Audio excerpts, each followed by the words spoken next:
दोस्तों, आज हम बात करने वाले हैं कि हमने इमरजेंसी फंड क्रिएट कर दिया।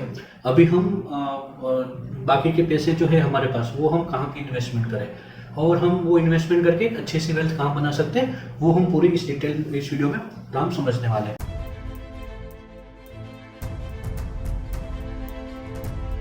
बहुत लोग इमरजेंसी फंड बना लेते हैं और बट उसके बाद एक बहुत बड़ी गलती कर देते हैं कि बाकी जो पैसे हैं वो सिर्फ उनके सेविंग अकाउंट में पड़े रहते हैं, राइट। अब वो आपके पैसे सेविंग अकाउंट में रहेंगे तो पड़े पड़े उसकी कोई वैल्यू नहीं बनने वाली। वो पैसे है वो एक टाइप का वेस्ट ही है, एक टाइप का आपके लिए, ठीक है।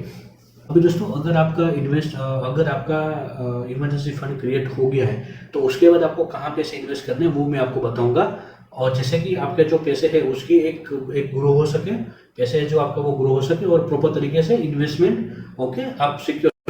दोस्तों, अगर आपने मेरा इमरजेंसी फंड वाला वीडियो नहीं देखा है तो वो वीडियो आप जरूर देखिए। इमरजेंसी फंड है वो सिर्फ एक इमरजेंसी के अंदर काम आता है और वो इन्वेस्टमेंट नहीं होता, वो एक इन्वेस्टमेंट नहीं होता, वो एक प्रॉपर एक सिर्फ आपका इमरजेंसी फंड है। बट उसको कहाँ इन्वेस्टमेंट नहीं करना है वो मैं आपको यहाँ पे बता रहा हूँ। इमरजेंसी फंड है वो सिर्फ इमरजेंसी में काम आता है और ये जो बाकी जो पैसे है वो इन्वेस्टमेंट है, और दोनों ये अलग अलग ऑब्जेक्ट है, उसको मिक्स ना करें। अभी सबसे पहले हम समझते हैं कि जो हमारे पास हमने इमरजेंसी फंड कर दिया उसको कहाँ पे हमको इन्वेस्टमेंट नहीं करना चाहिए। तो सबसे पहले बात करूँ तो जैसे आपके पास जो इमरजेंसी फंड आपके बैंक अकाउंट के अंदर पड़ा है, सेविंग अकाउंट के अंदर पड़ा है, उसको आपको ना स्टॉक में इन्वेस्टमेंट करना है क्योंकि वो स्टॉक ऐसा लॉन्ग टर्म के लिए होता है और वो कभी भी मार्केट ऊपर नीचे हो सकता है, तो जिससे आपके पैसे हैं वो गिर सकते हैं। तो वहाँ पे स्टॉक मार्केट में सबसे पहले आपको पैसे नहीं लगाने हैं।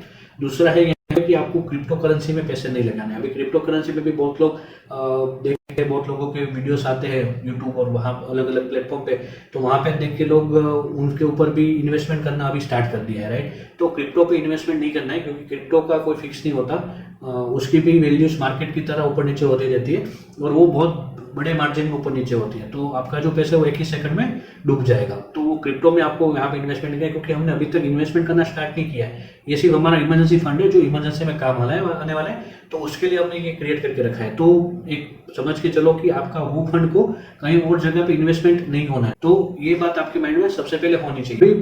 दूसरी बात है कि आपको कोई भी ये जो इमरजेंसी फंड है उसको बहुत ज्यादा लॉकिंग पीरियड वाले भी इन्वेस्टमेंट नहीं करना है क्योंकि लॉन्ग टाइम का जो लॉकिंग पीरियड वाले म्यूचुअल फंड होते हैं, यहाँ पे क्या होता है कि ये सब 10, 15 और 20 साल के लिए म्यूचुअल फंड के अंदर इन्वेस्टमेंट लोग करके रखते हैं जहाँ पे उनको एक अच्छा रिटर्न मिलता है। बट अभी ये जो फंड है वो आपका इमरजेंसी के लिए, तो आपको लॉन्ग टर्म के लिए कहीं भी इन्वेस्टमेंट इसके अंदर आपको वो पैसे का नहीं करना है। हमेशा उसको लिक्विड के रूप में ही, इमरजेंसी फंड है जिसको आपको लिक्विड के रूप में, कैश के रूप में आपके पास रखना है। तो हमने जो लास्ट में मैंने जो वीडियोस बनाया था इमरजेंसी फंड के लिए, राइट, तो उस वीडियो को जरूर देखिए। वहाँ पे मैंने आपको 6x, 12x और 18x के अंदर आपको इमरजेंसी फंड बनाने के लिए बोला है। मैंने बहुत मैंने देखा है कि यहाँ पे बहुत लोग जो यूट्यूब पे वीडियोस बनाते हैं वो बोलते हैं कि 3 महीने का, 6 महीने का इनफ है, राइट। बट क्यों मैंने 6, 12 और 18 का बोला है वो पूरा मैंने डिटेल में उस वीडियो में समझाया है, तो आप वो जरूर देखें क्योंकि वो मैंने बेसिकली नॉर्मल पीपल और मीडियम क्लास के लोगों को ध्यान में रखते हुए वो मैंने बनाया है। और इतना फंड तो आपके पास होना ही चाहिए क्योंकि कोई भी सिचुएशन कभी भी आपको बोल के नहीं आने वाली है, ठीक है। तो आपके पास एक छोटा सा ऐसा फंड होना चाहिए जो कभी भी आपको उस सिचुएशन में काम आए। तो उसके लिए मैंने उतना फंड की वैल्यूज के अकॉर्डिंग मैंने यहाँ पे वो वीडियोस बनाए, तो वो पूरा डिटेल्स में आप वीडियो देखिए और उसी के अकॉर्डिंग आप अपना इमरजेंसी प्लान का शेड्यूल करें। आपके पास जो एक्स्ट्रा सेविंग है, अभी जैसे आपने इमरजेंसी फंड बना लिया, अभी आपके पास और एक्स्ट्रा सेविंग पड़ी है, राइट, उसको इन्वेस्ट करना जरूरी है। अभी यहाँ पे वो इन्वेस्ट नहीं करते, वो पैसे भी सेविंग अकाउंट में पड़े रहते हैं, तो वो सेविंग अकाउंट पड़े वो पैसे मतलब सड़ने वाले, वो उसकी कोई वैल्यूज वहां पे आपके पास बनने, जिससे कि आपके पास कोई अच्छी वैल्यूज आपके पास बन जाए, राइट। तो ऐसा कुछ यहाँ पे होने वाला नहीं है। तो आपको हमेशा याद रखना है कि इमरजेंसी फंड को सेविंग अकाउंट में रखो और बाकी जो पैसे बचे हैं उसको अलग तरीके से इन्वेस्टमेंट स्टार्ट करो। जैसे मान के चलते कि आपकी कोई, जस्ट एन एग्जांपल, आपकी कोई सैलरी 50,000 है और आपने यहाँ पे इमरजेंसी फंड के अंदर आपने यहाँ पे 30,000 रुपये आपके बेसिस पे आपने यहाँ पे इन्वेस्टमेंट कर दिया, ठीक है। अपनी इमरजेंसी फंड के अंदर 30,000 के रूप में आपने अलग से टोटल देख लिया कि आपका टोटल एक्सपेंसिस 30,000 का हो रहा था और बाकी बचे 20,000। अभी 20,000 आपके पास पूरे बच रहे हैं, तो उसको आपको सबसे पहले क्या करना चाहिए, आपके पास कुछ भी टाइप का कोई डेप्ट हो, यानी कि कोई भी आपके पास आपके ऊपर लोन चल रही है, राइट, तो वो पैसे उसमें से आप 4 से 5 हजार रुपये अलग से निकाल के रखो और बाकी जितना भी पैसा बचता है, राइट, अभी जैसे समझ के चलो कि आपने 5,000 रुपीज़ निकाल लिया 20,000 में से, तो 15,000 रुपये बचे। वो 15,000 आप वो डेप्ट क्लियर करने में जाओ। जैसे आपका क्रेडिट कार्ड का कोई बिल है, या फिर कोई आपका लोन है, या फिर कोई भी आपकी छोटी लोन भी हो या बड़ी लोन भी हो, तो जैसे मोबाइल लोन है, जो भी चीज़ें हैं आपकी वो डेप्ट के अंदर मतलब चुकानी बाकी है, राइट। तो सबसे पहले वो चीज़ के अंदर चुकाने के अंदर डालो। अभी आपको क्या करना है कि हर महीने के 5,000 रुपये आपको इन्वेस्टमेंट में डाल देना है, बाकी के जो भी 15,000 बच रहे उसको आपको डेप्ट क्लियर करने के अंदर डाल देना है। तो जिससे क्या होगा कि आपकी जो डेप्ट है वो जल्दी क्लियर हो जाएगी, और आपके पास अभी जो भी पैसे बचेंगे वो पूरे के पूरे पैसे आप इन्वेस्टमेंट के लिए यहाँ पे यूज कर पाओगे। तो डेप्ट नहीं होगी तो आप आसानी से इन्वेस्ट कर सकते हो, और इन्वेस्टमेंट आप प्रॉपर तरीके से प्लान भी कर सकते हो।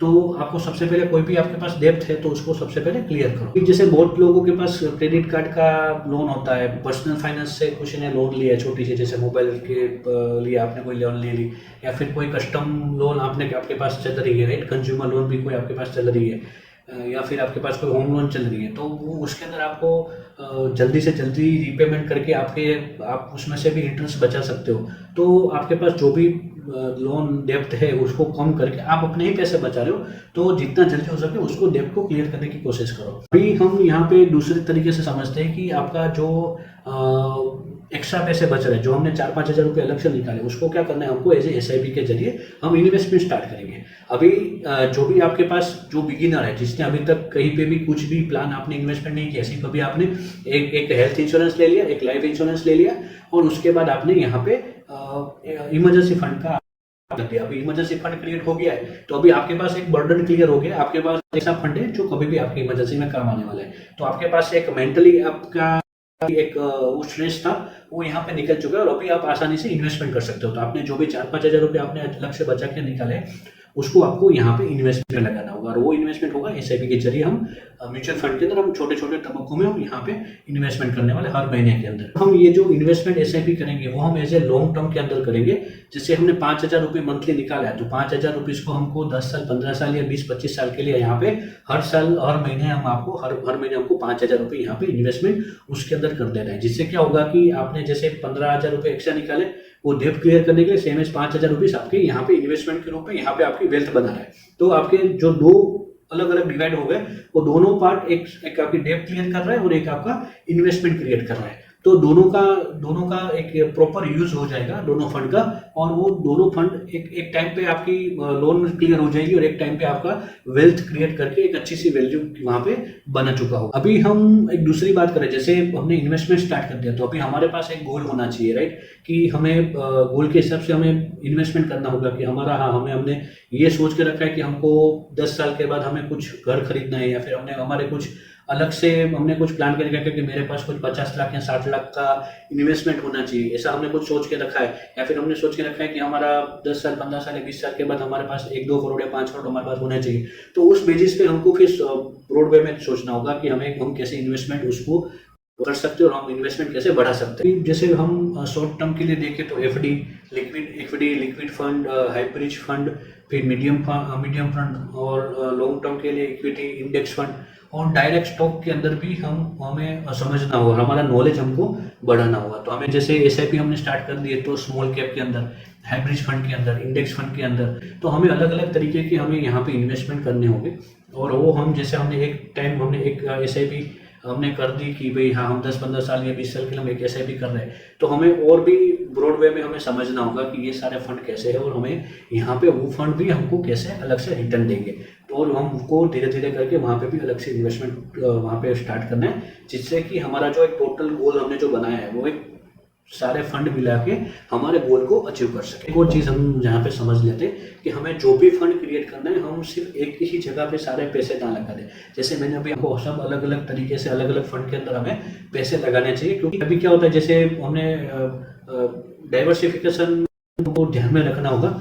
उससे क्या होगा कि हमारा फंड कहीं पे मार्केट डाउन होता है तो उसकी वैल्यू कम होगी उस टाइम पे, और कहीं पे किसी की वैल्यू ज़्यादा होगी। जैसे स्मॉल कैप कम होगा तो मीडियम कैप ज़्यादा होगा, और लार्ज कैप भी थोड़ा ज़्यादा होगा, राइट। तो उसके हिसाब से हमें हमेशा फंड को अलग अलग फंड के अंदर, अलग अलग म्यूचुअल फंड के अंदर हमें इन्वेस्टमेंट करके रखना होगा। हमें किसी एक जगह पे या फिर एक ही फंड के अंदर, जैसे हमको पता है कि हमें स्मॉल कैप सबसे ज़्यादा रिटर्न देता है, तो ऐसा जरूरी नहीं है कि हमें सिर्फ स्मॉल फंड के अंदर ही हमें इन्वेस्टमेंट करना है। अभी कभी मार्केट गिर गया तो एक साथ आपके जितने भी पैसे होंगे उसकी वैल्यू कम हो जाएगी, तो वो हमें नहीं करना है। हमें क्या करना है, हमेशा हमारा जो पोर्टफोलियो हमें उसको पूरा तरीके से डाइवर्सिफाइड करके रखना होगा।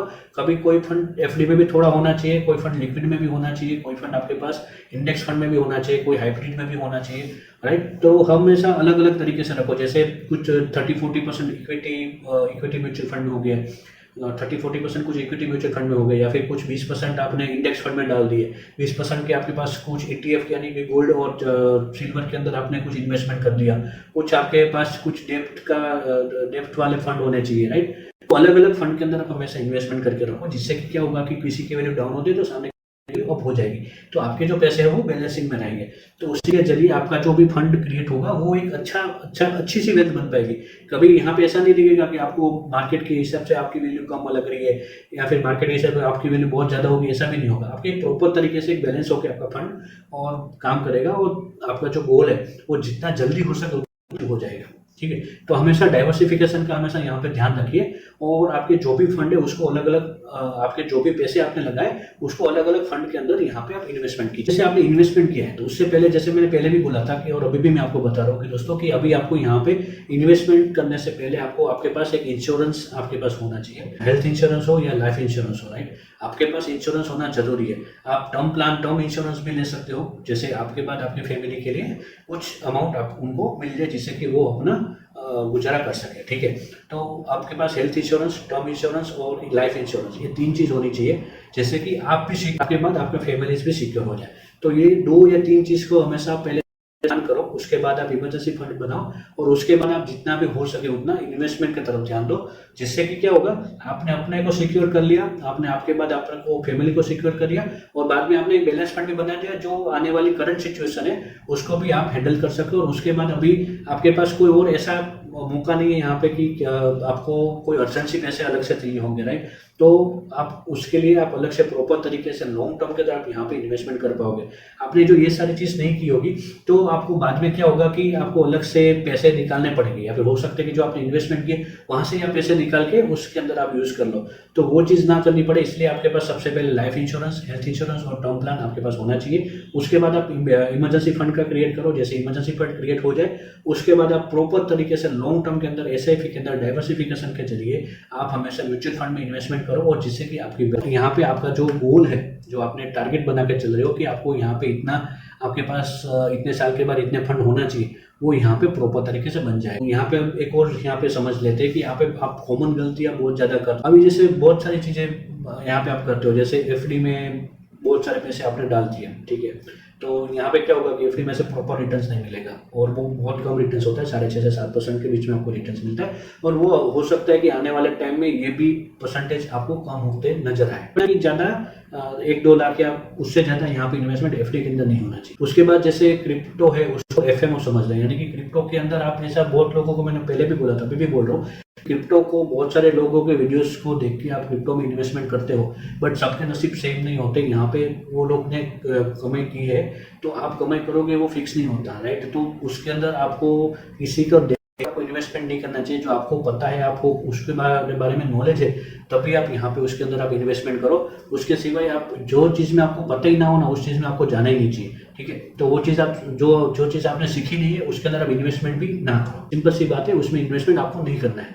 अभी लोन के साथ साथ आप इन्वेस्टमेंट कर रहे हो, जैसे बहुत लोग में मैंने देखा है कि उनकी लोन तो चली रही है बट अब इन्वेस्टमेंट भी वो अलग से करते हैं, तो उससे जैसे पूरे के बाकी जो पैसे बचते हैं उसको पूरे इन्वेस्टमेंट में डाल दिया।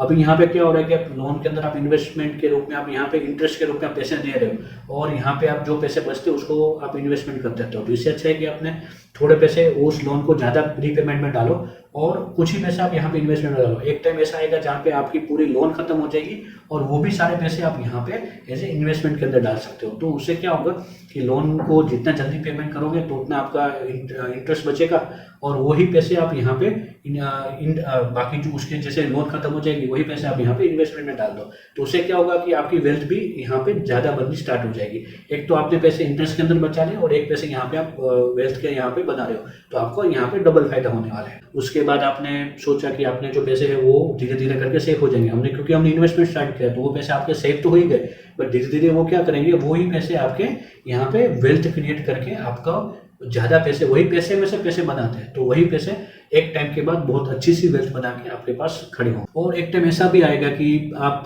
फाइनेंशियली फ्री हो जाओगे, आपको ये सोचना नहीं पड़ेगा और आपको कोई भी चीज़ लेने के लिए आपको प्राइस टैग नहीं देखना पड़ेगा। सबसे बड़ी बात ये होती है कि अभी भी हम मिडिल क्लास और जो मिडिल क्लास से नीचे आते हैं, राइट, तो वो लोग क्या करते हैं, हमेशा कोई भी चीज़ खरीदने से पहले सबसे पहले प्राइस टैग देखते हैं। तो वो प्राइस टैग ना देखना पड़े, ऐसा आपको फाइनेंशियल फ्री होना चाहिए। पे आपको पूरा डिटेल में बता दिया है कि आपके ने जैसे इमरजेंसी फंड बना दिया, उसके बाद आपको यहाँ पे कैसे इन्वेस्टमेंट करना है और कैसे, तो मैंने पूरा डिटेल में आपको समझा दिया है। अभी उसके बाद भी आपको जैसे समझ लो कि अभी आप यहाँ पे इस वीडियो में आ चुके हो और यहाँ पे अभी तक आप इस वीडियो को देख रहे हो, तो डेफिनेटली है कि आप अपने इन्वेस्टमेंट के रिगार्डिंग सीरियस हो। तो आपको कुछ भी इसके रिगार्डिंग कोई भी क्वेश्चन है, आपको कहाँ पे इन्वेस्टमेंट करना है, चाहे कोई भी आपके पास कोई क्वेश्चन है, तो आप डेफिनेटली मुझे कमेंट करके पूछ सकते हो और मैं कोशिश करूंगा कि आपके हर एक आंसर आपके देने की पूरी कोशिश करूंगा। और तो आप जैसे भी आप यहाँ तक आ चुके हो तो डेफिनेटली है कि आप वीडियो को लाइक और शेयर जरूर करेंगे, क्योंकि आपके पास हम यहाँ पे आपके लिए ही यहाँ पे हम इन्वेस्टमेंट, म्यूचुअल फंड और पर्सनल फाइनेंस के रिगार्डिंग हम वीडियोस लेकर आते रहते हैं। और जो आप यहाँ पे सब्सक्राइब कर दोगे तो आपको नोटिफिकेशन सबसे पहले मिल जाएगा। अभी आपको कुछ और यहाँ पे आपको कुछ भी जानना हो तो आप डेफिनेटली मुझे कमेंट करो और हम आप लाइक जरूर करो और सब्सक्राइब जरूर कर दीजिए। अब दोस्तों मिलेंगे नए वीडियोस के अंदर, तब तक जय हिंद, जय भारत।